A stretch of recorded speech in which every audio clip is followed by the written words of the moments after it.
I think I want to ask Savannah the same question. Just keeping yourself motivated and keeping your spirits up and self-care.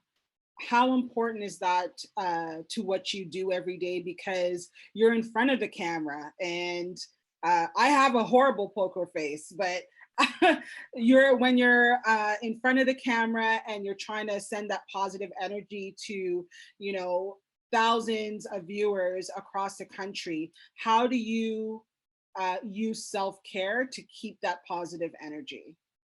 Well, I realized, like, I mean, my dad would tell me this growing up because I used to play basketball. I was a scholarship athlete at Ryerson. I have a whole backstory with having a twin sister, and she was a lot taller than me, so she got a lot of attention at first. But then when she went and got a scholarship, then all of a sudden I ended up, really hustling and working my butt off because I wasn't as tall as my sister. She's 6'4" in basketball shoes. I was listed as, 6'1" on a good day. I was actually like 5'11", 6. And so, if you go into a gym, you see one over the other. But the thing I knew that was in my control from like a very early age was hard work and hustle. And nothing beats in the basketball world like, your defensive tenacity. Are you going to be the first one on the floor to go grab that ball that's going out of bounds that could actually get you that game-winning shot at the end of it? There's so much little things that I correlate to sport that I translate now into life. And like, as a result, like, I ended up going to a team playing for not Team Canada, but a Team Canada basketball coach. I ended up getting injured, even though the whole plan was to go play for Team Canada eventually. That's a whole nother story.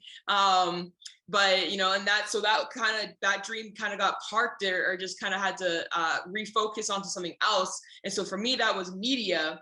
And I didn't see a whole lot of people that looked like me in Canada, in the media, period. Like, and it's like not even in entertainment, not even in sports, just anywhere. Just, you didn't see Black women on TV hosting, reporting, nothing. It was only the past couple of years that I started to see Kayla Gray on TV.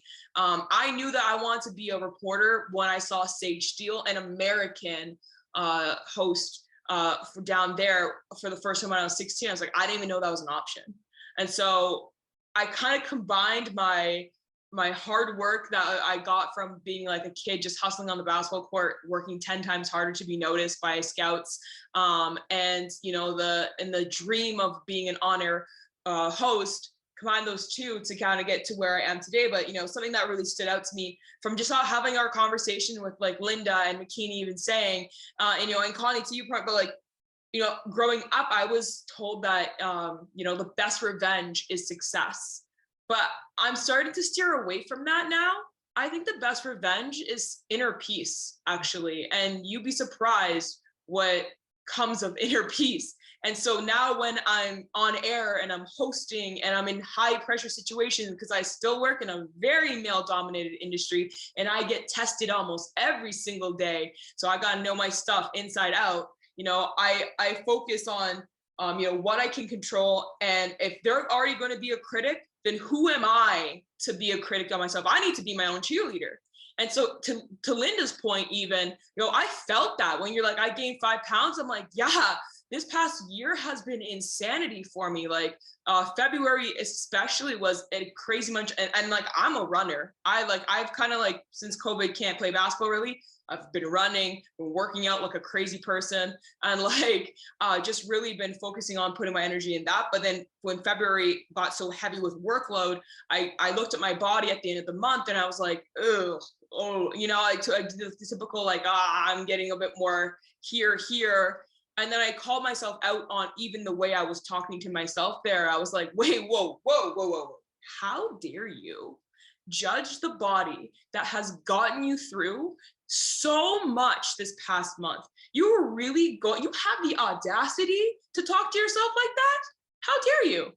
And so that kind of like, and then that kind of triggered a positive. Okay, no, you gotta be like, you know what? I love this body. It has literally gotten me through some rough times. So I'm going to conclude. So anyways, that's my positive talk and how I really, come off on camera, because I gotta be that person that's cheering me on inside. I can't be a critic. I realize that I used to be that. So for sure, best revenge is inner peace, man. Absolutely. Especially, like you said, especially now, probably now more than ever, because everything is so heavy outside, you have to carve out that time to keep and maintain that inner peace. And like you said, when you have the audacity to talk to yourself sideways, you got to recognize that no, I've made it this far. And I can celebrate the small wins and the small successes because it's setting me on the path to bigger things. So that's dope. Thank you. Um, Now we're part of this discussion called LeadHer TeacHer, where we're talking about sisterhood and we're talking about helping everybody rise. And I wanted to talk about that type of sisterhood, what you're doing, either on a voluntary basis or just checking in with uh, friends and sisters to um, help everybody rise. Like, what are you doing in your life to spread some of that positive energy and some of that inner peace outward? Let's start with Makini. So for myself, there's a few different things that I'm doing, and I believe the main thing to start with is leading by example. Like anything that I am dealing with, for anyone who watches my Instagram stories, I'm pretty transparent on there. So whether it be if I'm having a day where my anxiety is kicking in, or stress levels, whatever, my community knows about it, and then I feel a sense of support. So there's that back and forth social support. But I'm very big on also sharing, like, my outdoor walks. I do 5 to 10K a day. Outside, I'll find different nature trails or conservation areas around, and I've been sharing the different trails with people that connect with me. I'm very big on listening to podcasts, so I'll send individual episodes to people. Like, I was just listening to a Jay Shetty podcast, an interview he did with Will Smith that blew my mind, and I had to listen to it 3 times, and then I sent it to like 15 people and said, you have to listen to this. This will uplift your spirits like you have no idea. So whether it be sending someone a voice note, I'm pretty big on that with Instagram, or if they're on iMessage, where I'll send them an uplifting voice note. It could be someone that I haven't spoken to in a long time, and it's like, I'm just checking in to see how you're feeling, because oftentimes everyone's asking, how are you doing? But then our automatic response is, I'm fine, or whatever. But when you ask people how they're feeling, you get more of an honest response, where people will say what's really going on with them. And sometimes they just need someone to listen to. They're not asking you for a solution. They just need a safe place to say how they're really feeling. So I guess sharing my experiences and then asking people to really share theirs, when it comes to how they're feeling, are some of the main things that I've been doing. And I don't think it always has to be something so formal, and it doesn't have to be something that's organized in order to check and see how other people are feeling. Like you said, it's how you ask the question, how are you feeling, as opposed to just how are you doing? Because I think we've conditioned ourselves to answer, I'm okay. Yeah, I'm good. I'm good. Yeah. When there's a lot more to that. And sometimes you really do need to talk. And it can be the small things. Connie, I'm going to put you on the spot because I remember one time you called me just to say hello. And we somehow, when the old aunties get into technology, we discovered the filters on the video chat of Instagram. So we're just talking to each other about general nonsense, but in like alien face masks and different animal ears. And it sounds so foolish, and I know we sound like aunties right now, but the laugh I got was equivalent to a full ab workout. And some of those surprise calls, those check-ins, go a really, really long way. So don't underestimate the power of your voice or a message from you and what type of energy that can send out. Linda, how about you? How are you either reaching out to help other people rise? And I know you have a ton of stories, and this might seem like a silly question, but it's part of your professional life. But how do you include it in your personal life as well, helping other people rise? I think it just has to be authentically who you are. And it's the fact that I've had a little bit more time As I said, getting involved in this mentoring program, I'm really excited to be a part of it, because it's been really working with individuals one-on-one, helping them develop their business and helping them, helping them with their pitfalls or as small entrepreneurs. So that I've been able to do. And I wanted to do it outside of Mary Kay. I do a lot of this in Mary Kay with my sales force, but I wanted to give back to people outside my community and that wanted support. So I do that. I've taken on a bunch more mentors internally within my organization to help support them. Anybody that wants it, I'm willing to invest that time. As corny as it sounds, and it's probably my age, I've gone back to the written note. I write 5 notes a day to somebody. And just receiving a handwritten card in the mail has been really positive and powerful for them. And it's something that they hold on to. Or then I do use technology where I'm actually leaving just even a recorded voice, that just says, I'm thinking about you and I'm so proud of you and everything that you're doing. And I think just always, there's a thing I always remember is that the non-doers are the biggest critics. The people that criticize you the most are the ones that aren't doing anything. So always remember where you're getting that criticism from, and just remember you're out there doing something, and that takes courage and that takes passion. So when you come up against that wall by just giving back to somebody, I just recently put on Instagram something that if you say you want to be a tuna fish, then I'm going to support you in being the best tuna fish you can be. Don't judge them and just support. So that's all I try and do, and just take that judgment out of anything. But the handwritten note has been really cool to see people just being so excited from it, because we're tired of Zoom and we want to just talk to people or read something when we're having a down day. I have a box that when I retire in a few years, that I'm going to sit on my porch and read all the nice notes I got. And it just remind me of those times. Awesome. Connie, I'll pose the question to you, because I know that you're volunteering and you're giving your time and you're helping to motivate people and keep other people excited about things that are happening. Do you have anything to share about how you help everyone rise in either your personal life or professional life? I guess to say help everyone rise with what's happening with Collective and LeadHer TeacHer, again, I can't do it on my own. The team is amazing. They keep me motivated to be able to help. By doing that, I'm able to expand and help other people and create more initiatives such as this. And actually having tangible results is really, really important as well. Like, it's great that we have calls and people have these online events, but what's next? How do we keep going? And that's what keeps me up at night. Like, okay, great. After this call, now what?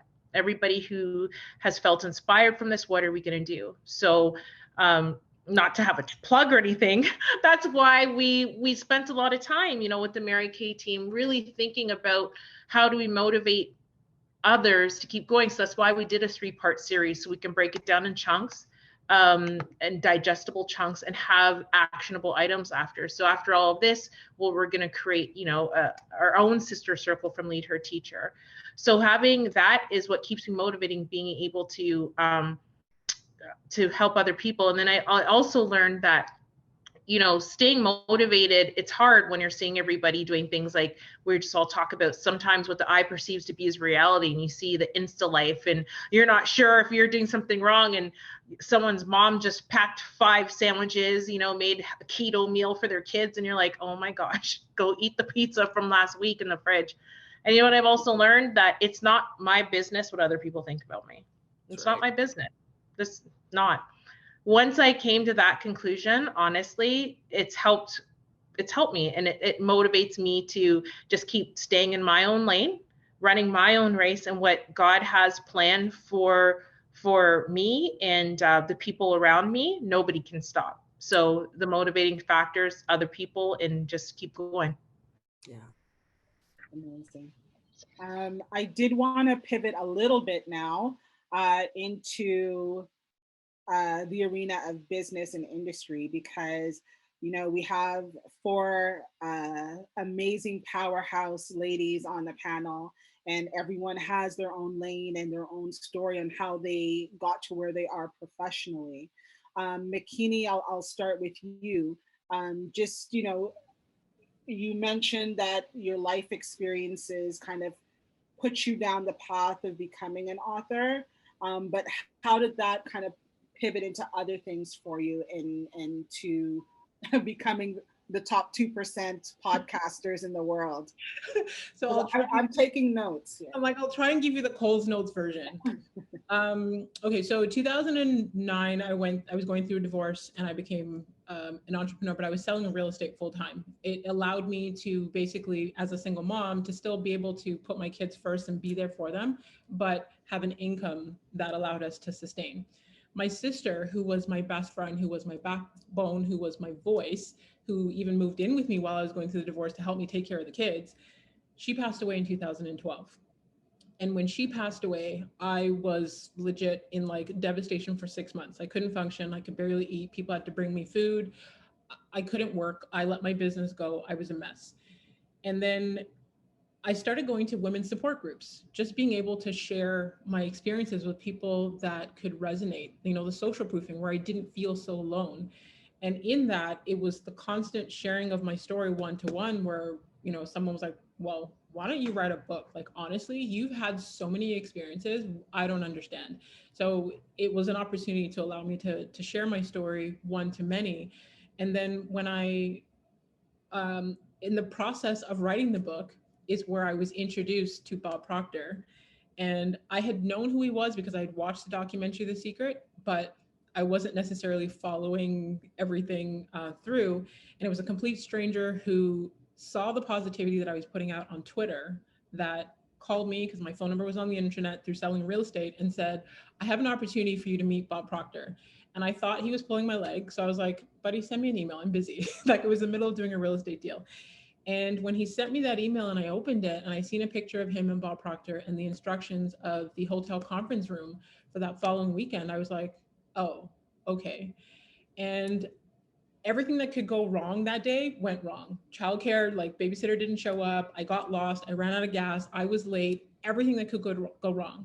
But when I got to that hotel room, mind you, like I said, severe introvert, there was about 30 people already sitting at these round tables having conversations. And Bob Proctor greeted me at the door. I shook his hand, almost crapped my pants. And I went and sat at a table by myself. And an older woman walked over to me and just started asking me questions about my story, my experience, and things like that. And when I was done, she's like, oh my God, you should tell my husband. And I said, who's your husband? And she turns around and says, Bob, and calls Bob Proctor over. I was like, what?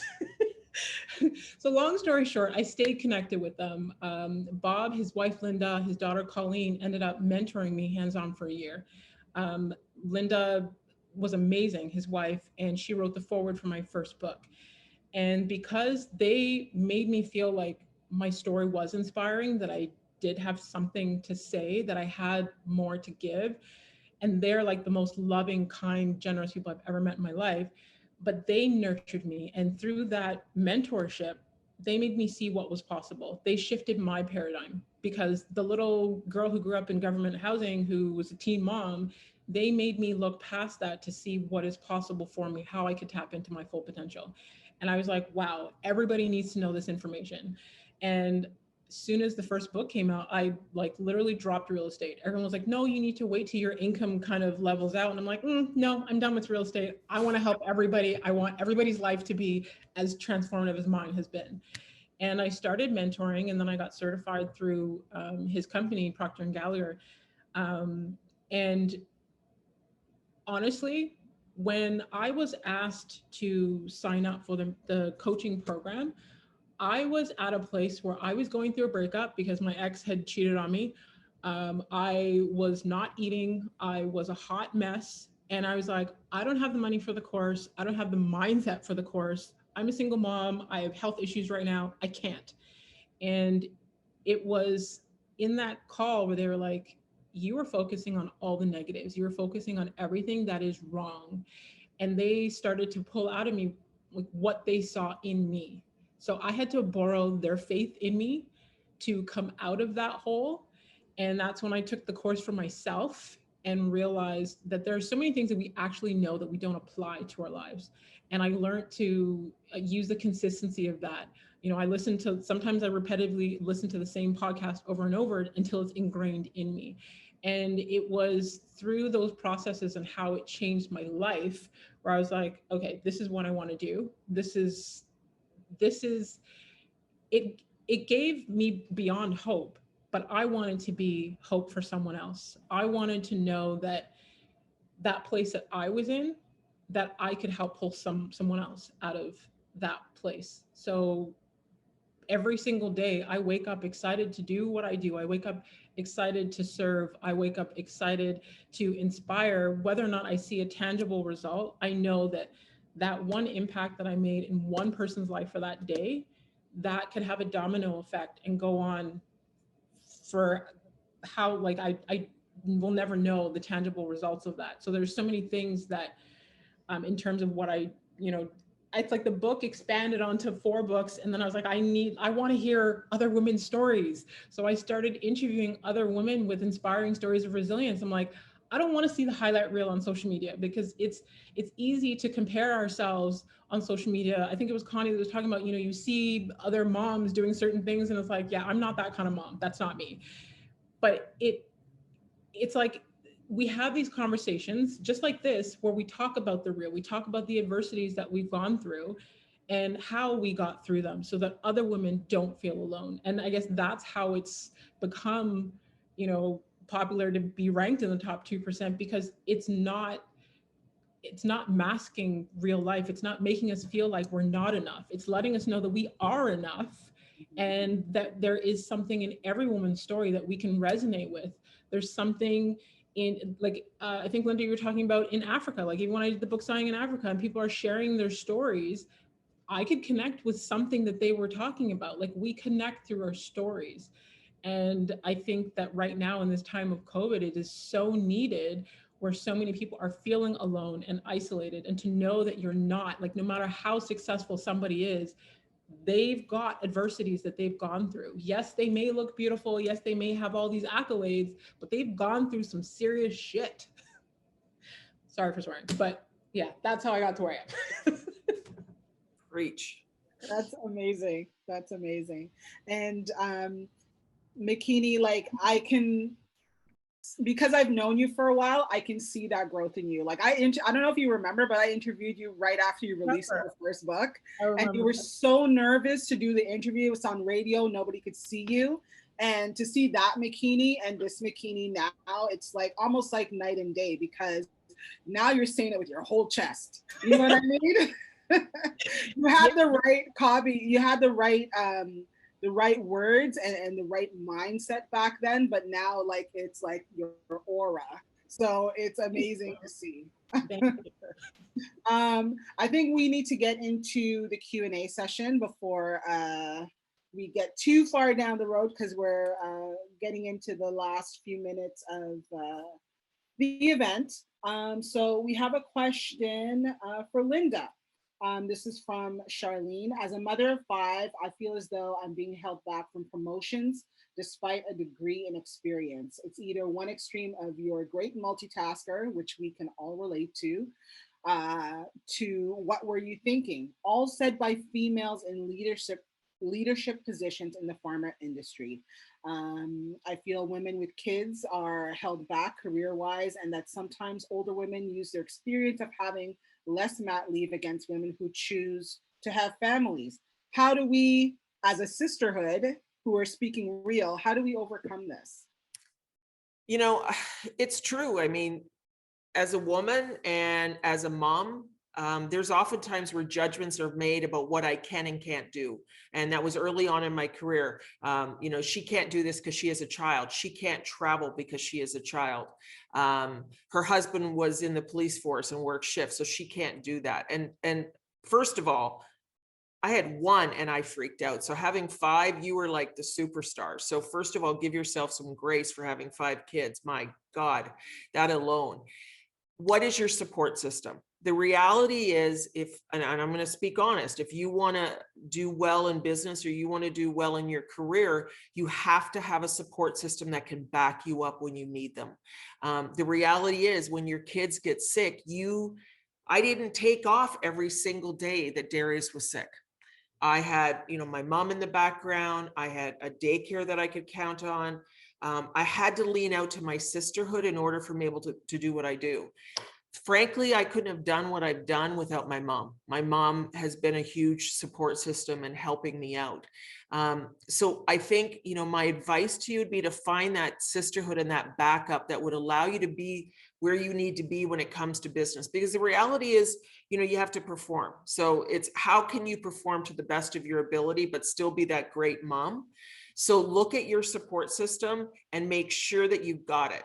And make sure that you articulate it. And what I learned really clearly with my husband and my son, this is what I need from you. And I was never good at that. I thought, well, geez, why can't he understand what I need? Well, that's why I'm divorced probably, right? But I learned with Darius, I say very clearly to him, Mom needs you to do this, okay? If you can do this, this is going to help me. So develop those systems in place, because I'd like to tell you that there isn't those judgments, but if you have that system in place, it makes a huge difference. The other thing that helped me was a schedule. I'm very much a schedule person. I make sure that we have a routine, and my kids could adapt to that, because he had to learn that. He had to learn a schedule in order to manage that. And I know that, some of you may not have moms, some of you may not have sisters, but I think there was just posted here, there are people that you could go out to, but if you want to move up in business and you want to be considered for promotion, you have to have those things in place in order to be able to do the job that you want. The other thing I would say to you is, hope is not a strategy.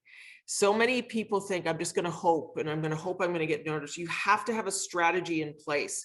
I had to have a strategy in place that if Darius got sick, what was I going to do? If I had to do this at night, what was my strategy to be able to support me through those times?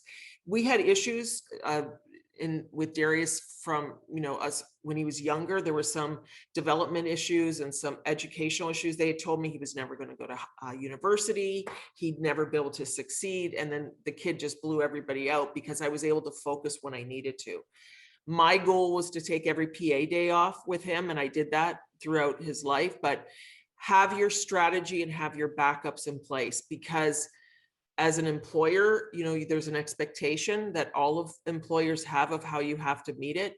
But I think we as employers certainly look at women differently. We understand that there's times when your kids has the measles, you have to be home. That's the reality of it. But if that was happening ongoing, it becomes a problem, right? So you can't do it alone. So have that strategy and backup in place. Absolutely. And having that strategy and access to those resources is going to lead us to our final poll of the night. If we could just put that up.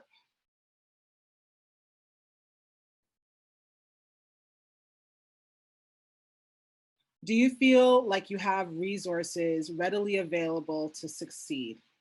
Sometimes that might mean, as Linda had mentioned, a network of support.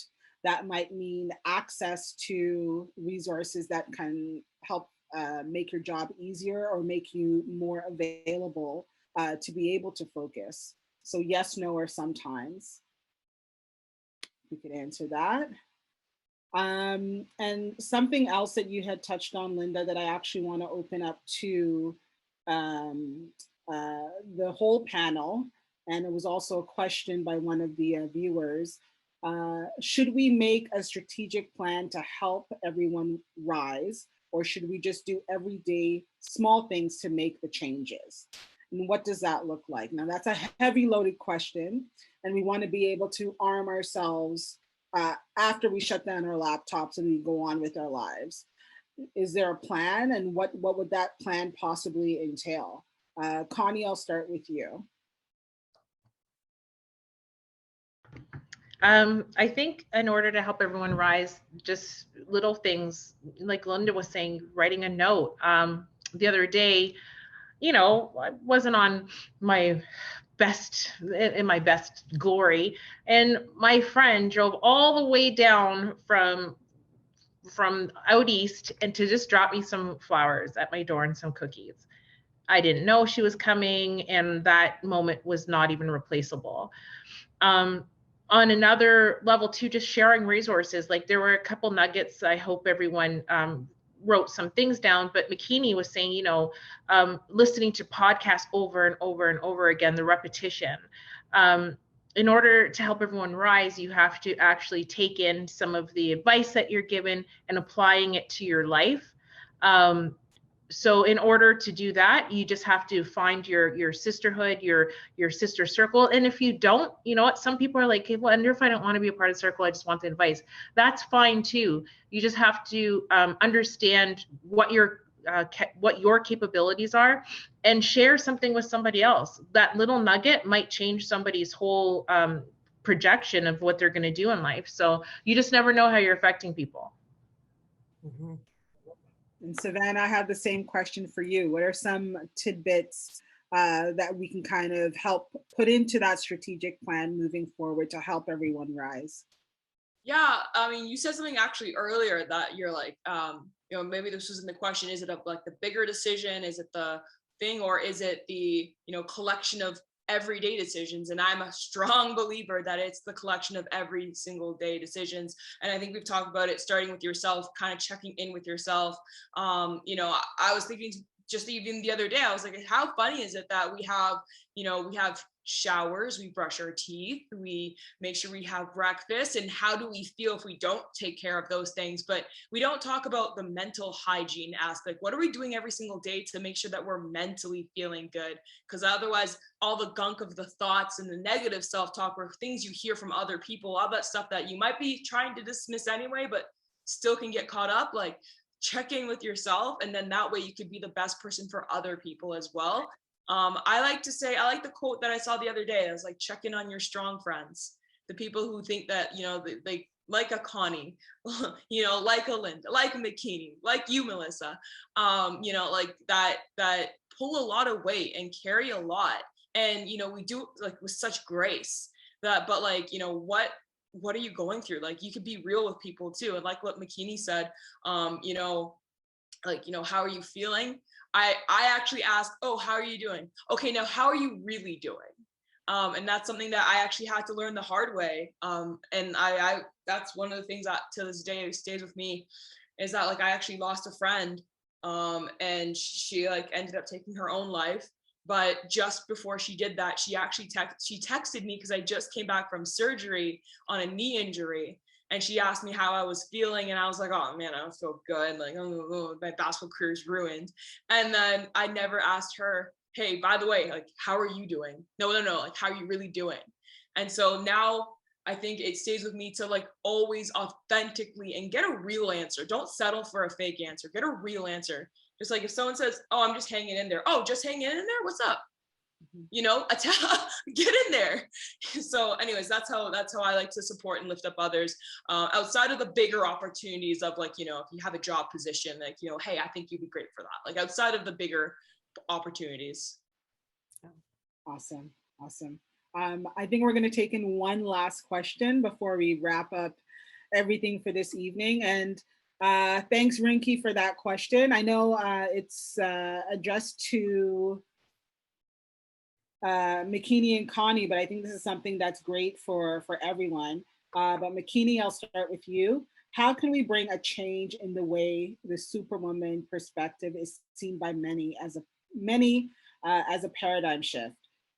We all need our personal spaces, and is it okay to exercise that?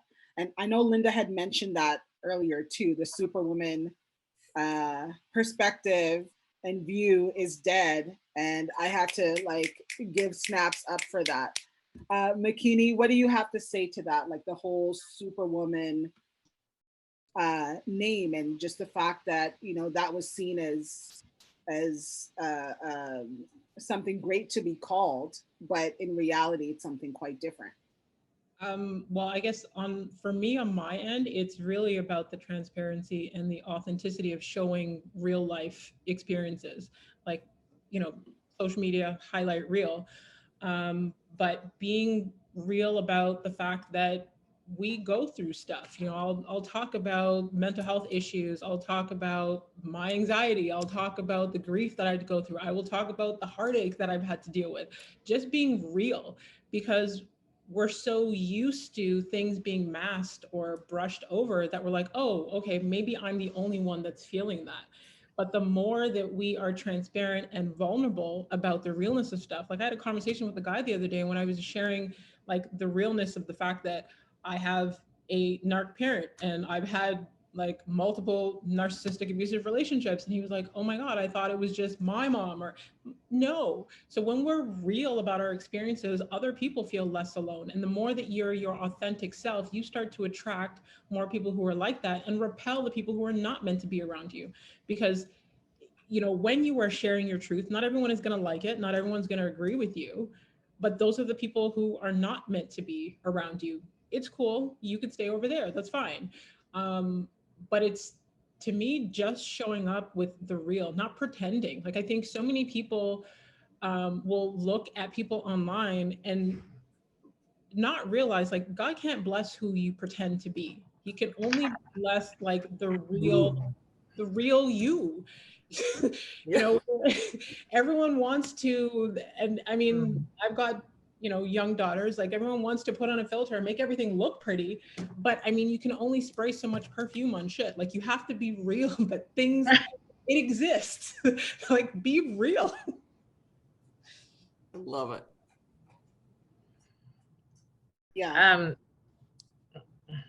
I had to write bars, McKinney, because that's a gem right there. Connie, same question. The whole superwoman complex. Oh, that was awesome. I was just listening to McKinney, like, right? But you know, I just mirror that, the authenticity. When people ask you if you're okay, if you're not, say it.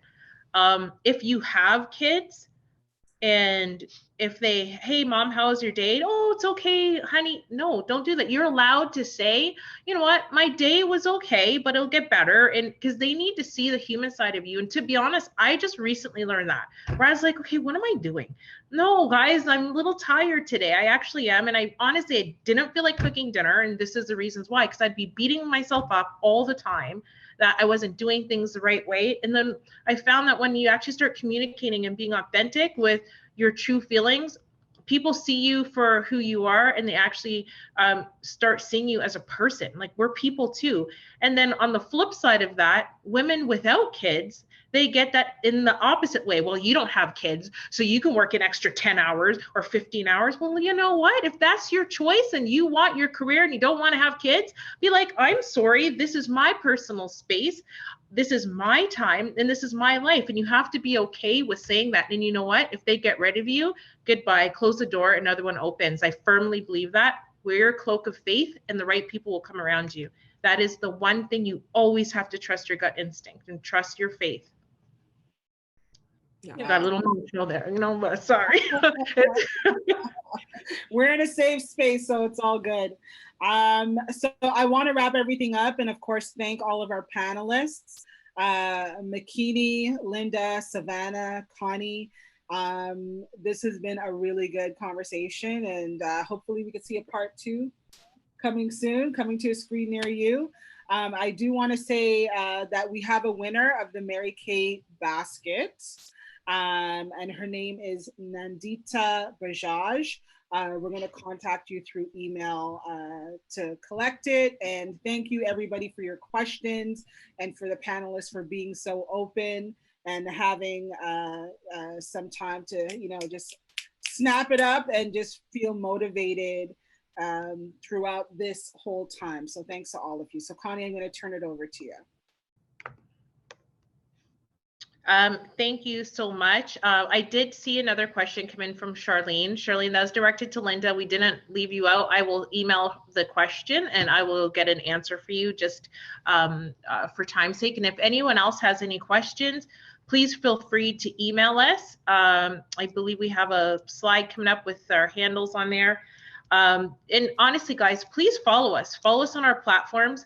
subscribe to the newsletter as well, because we're always giving nuggets and we're always having different panelists and things for everybody to do that you can only get if you are communicating with us via our newsletter and or Instagram. So again, I just want to thank every single one of you for taking the time. Like it was so engaging. Like, thank you so much. And we do have another session coming up. And I was like, cute, that's awesome. So the next one is Holistic Journey, and it's with our panelists. And then we have another panelist, Kim Shuka, and she's actually on the call too as well. And so we're really looking forward to that. So the Holistic Journey, it's about mind, body, and soul. We're just not talking about, you know, business or anything else like that. We're actually going to be talking about literally your healing, what you speak into existence, and how things affect your body, because it really happens. So we're really looking forward to that, June 15th. So again, please subscribe to the newsletter and follow us on Instagram. And again, I just want to thank Mary Kay for sponsoring us and for believing in us. And this is just the beginning of a journey. And again, I just thank you for being an ally, and our team, Collective Society. Thank you guys so much for everything. Even though you're behind the scenes, you are such a force, and I'm so grateful. At collectivesociety360.com, .org, and then on Instagram, same handle, Twitter, and then please follow Mary Kay Canada. They are awesome. Why not? So thank you guys. And if anyone else wants to say a quick goodbye, no problem.